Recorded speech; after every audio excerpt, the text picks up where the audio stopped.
Welcome to Our Daily Chews, your go-to podcast for all things nutrition. I'm Lynn Clayton, a registered dietitian, nutritionist, and your host. I help you sort fact from fiction with a research-based and common sense approach to nutrition science. Today, I want to look at a trend that seems to have taken over the diet world. It's being touted by social media influencers and credentialed health professionals alike as the best diet solution to fix our problems. I'm referring to the ketogenic diet, or as most of us know it, the keto diet. This diet takes the low-carb craze to a whole new level.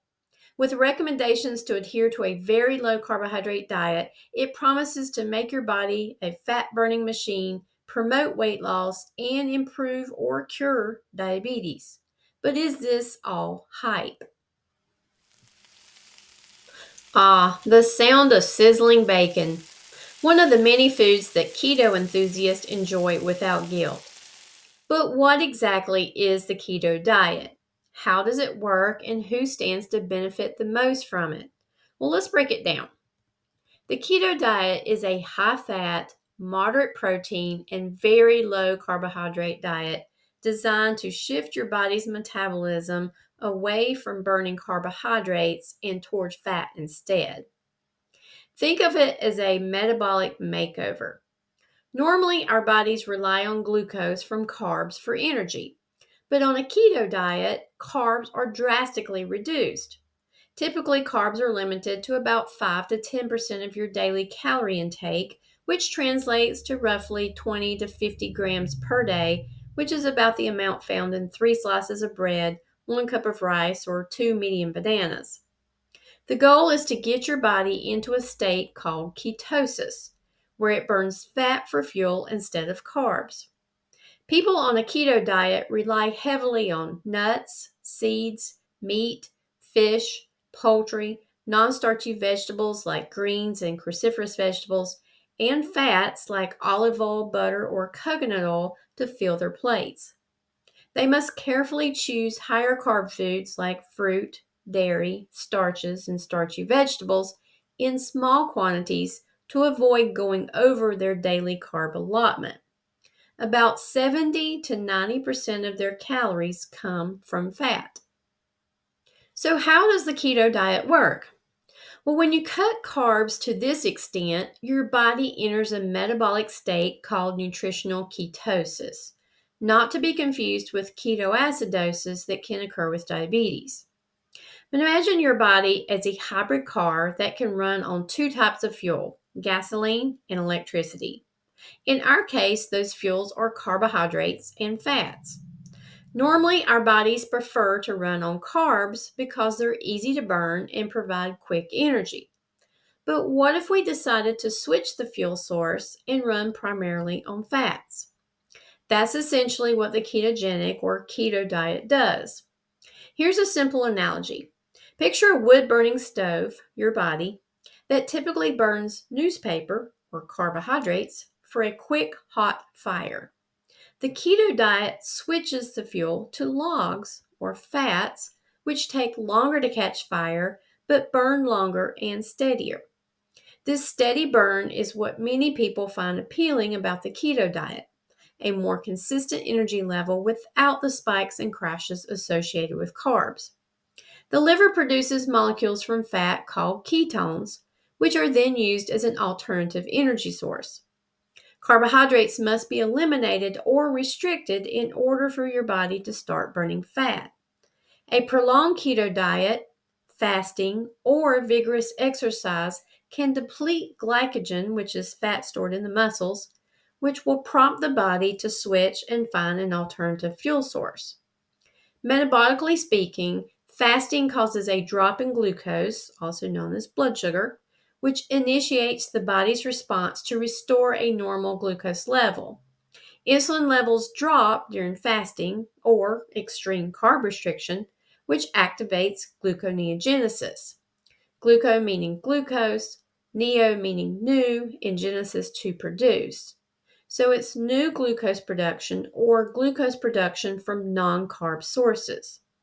Insulin is a potent inhibitor of gluconeogenesis, and carbs cause a rise in insulin, so carbs must be avoided either by fasting or restricting carbs, such as with the keto diet. So, who benefits from going keto? Well, the ketogenic diet has been around for over 100 years. It was originally developed in the early 1920s as a treatment for epilepsy. Prior to 1921, fasting was used to control seizures, and it was found to be highly effective, especially in the pediatric population.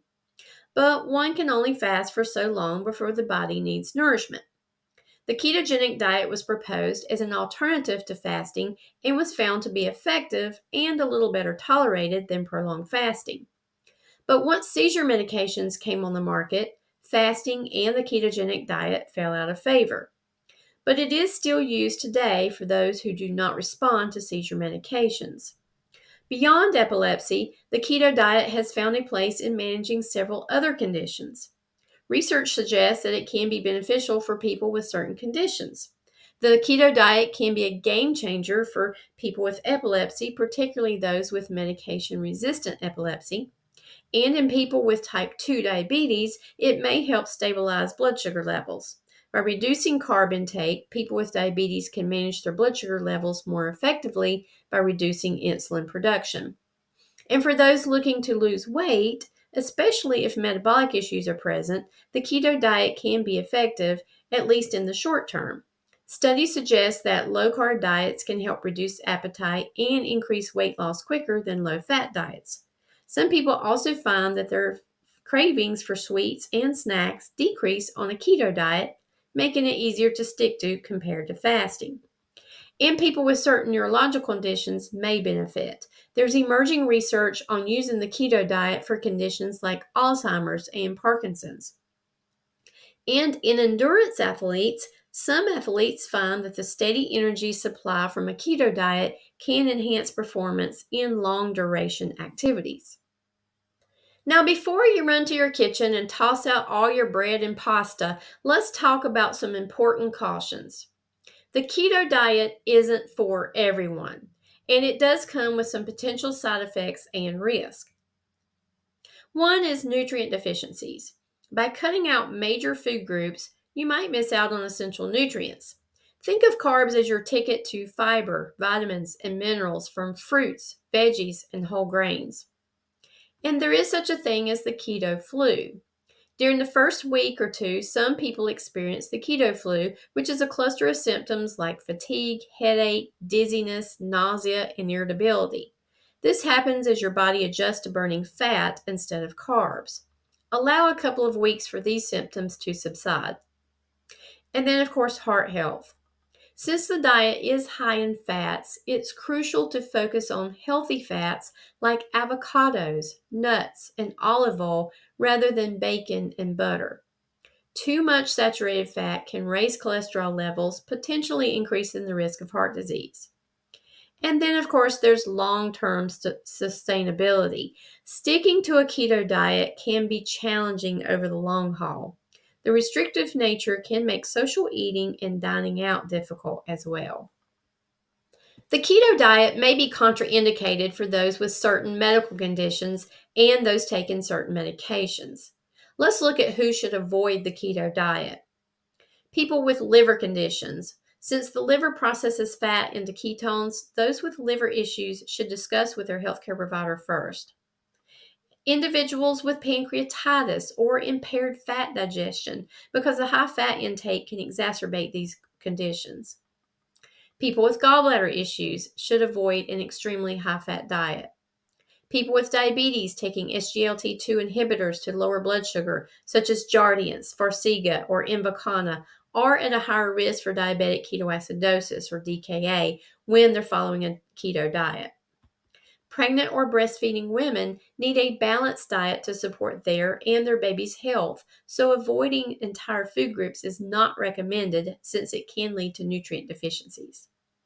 The elderly may need more protein than a ketogenic diet provides to avoid that loss of muscle mass known as sarcopenia that occurs with advanced age, and a lack of certain nutrients is also a concern.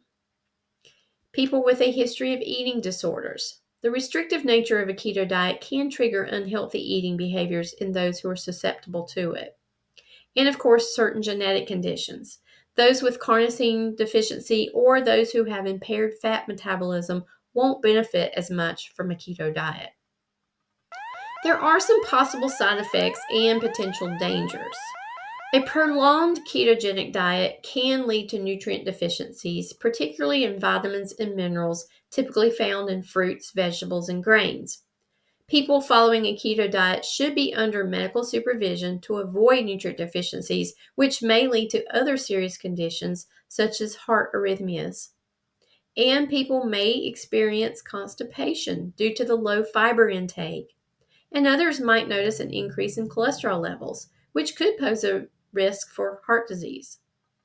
Moreover, there's a risk of developing ketoacidosis, a dangerous condition where ketone levels become excessively high, leading to a low blood pH. This is rare, but can be life-threatening, particularly for those with type 1 diabetes. So there you have it, an unbiased dive into the keto diet. While it holds promise for many, it's crucial to approach it with caution and preferably under medical supervision. If you're considering going keto, it's always best to consult with a registered dietitian and your healthcare provider. Doing keto the wrong way, by eating lots of saturated fat and processed meat, can do more harm than good.